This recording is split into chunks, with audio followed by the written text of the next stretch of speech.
On Denver Broncos Mile High View, no commercials, no bullshit. This is my Denver Broncos, where quarterbacks go to die.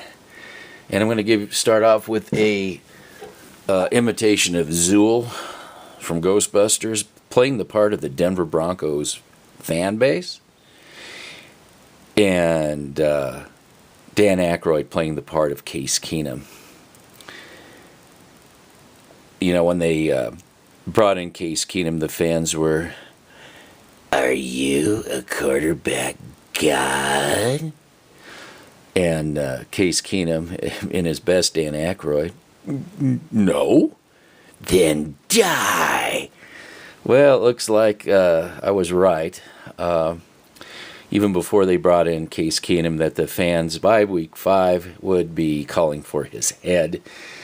And now we've got everybody drooling over either Flacco or the Jeff Fisher cast-off known as Nick Foles.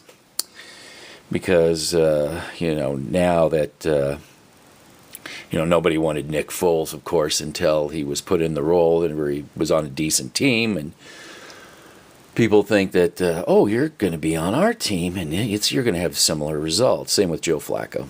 And I hate to tell you, but remember it was Dak Prescott that was finished. His time was up. But when you actually watched that first half of the Dallas Cowboy season, it looked like they had an offensive line exactly like the Denver Broncos. Ball would be hiked, and then, of course, a defender would immediately break through, which is kind of the hallmark of the Denver Broncos offensive line once they shored things up. I mean, for real, not pretend like in Denver. He looked like a different quarterback. And so this episode is Denver Broncos, where quarterbacks come to die. And I want to hearken back to the demise or the downfall of Peyton Manning, his last stand. Wait a minute. He went out with his hero's welcome in the sunset as a Super Bowl winner. Yeah, thanks to the defense. But I want to go back to the time where where Kubiak and Peyton Manning had a riff, and that was due to the fact that for whatever the reason, Gary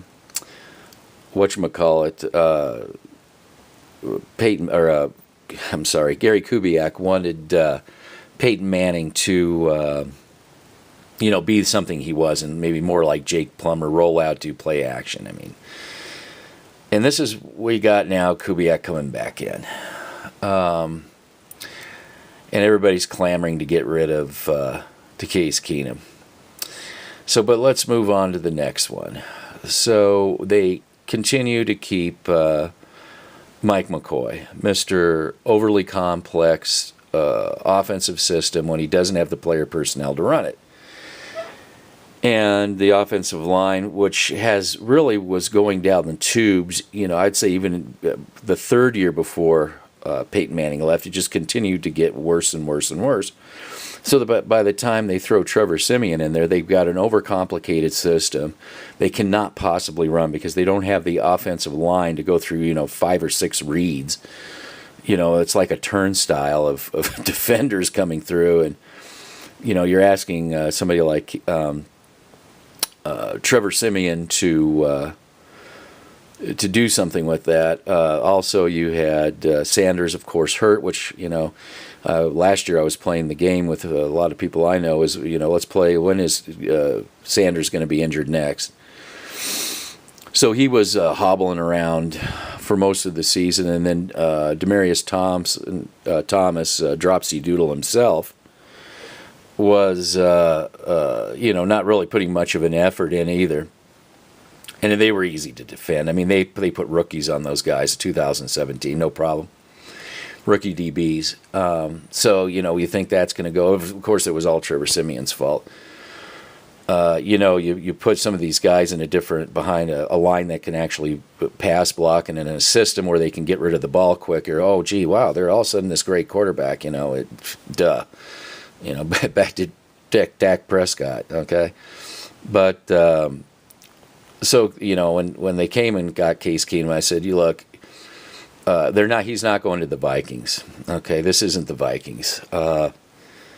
They're going to not use him correctly, which they didn't, and they are going to be calling for his head by week 5." And I hit it right on the nail. And I really wish I would have had a show. I just would have said, "Well, there you go." And there's this ridiculous idea out there that the Broncos' offensive line is like the 11th best. And I mean, there's really delusion going on out there. Had this offensive line really been, this 11th best, believe me, you would have been able to at least make a playoff run. You couldn't even, Philip Lindsay couldn't even bail this offensive line out because they were so bad in the San Francisco game on out. So, and these were the worst run-stop teams. Come on. So let's not fool ourselves. You see the ball snap, and what happens? There's always a defender that gets through at the snap of the ball, one way or the other.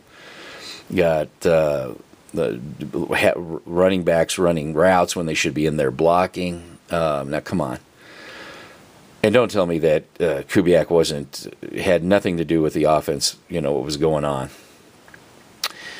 So now they want to bring in Joe Flacco. Okay, are they going to kill this guy too? Should we?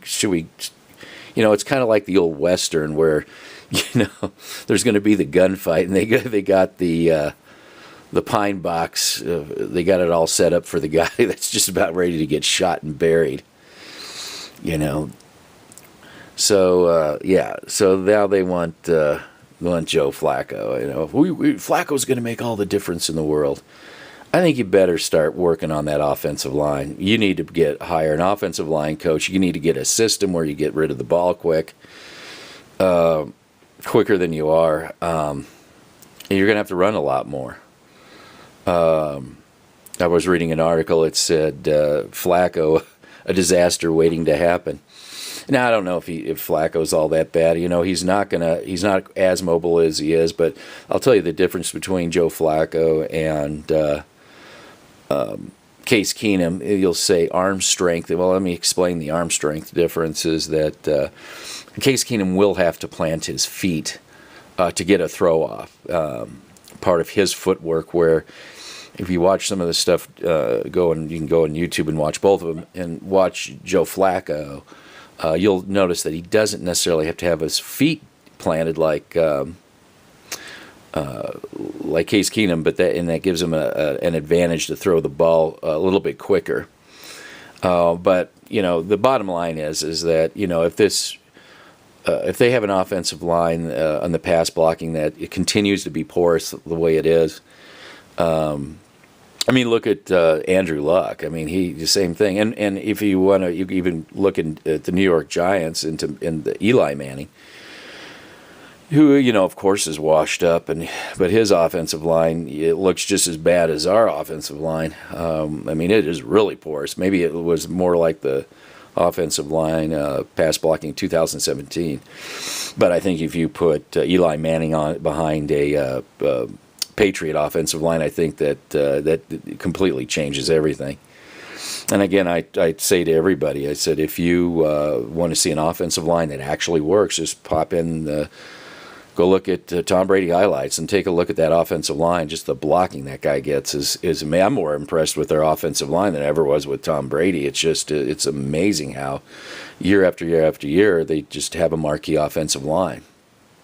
Matter of fact, the Colts have brought in their offensive line coaches one time or a two-time, whatever. He had been with the Patriots, and obviously their offensive line has gotten much, much better. And as a result, Andrew Luck is in the playoffs. So it's not just about quarterbacks. It's really, and as Mark Slareth was saying this morning of the fan, because he totally understands it more so than fans, is that you've got to build from the lines out. You just have to. So you can get Joe Flacco. Maybe you get a coffin or you get a headstone for him. Is he going to be the next quarterback in Denver who is killed, who dies?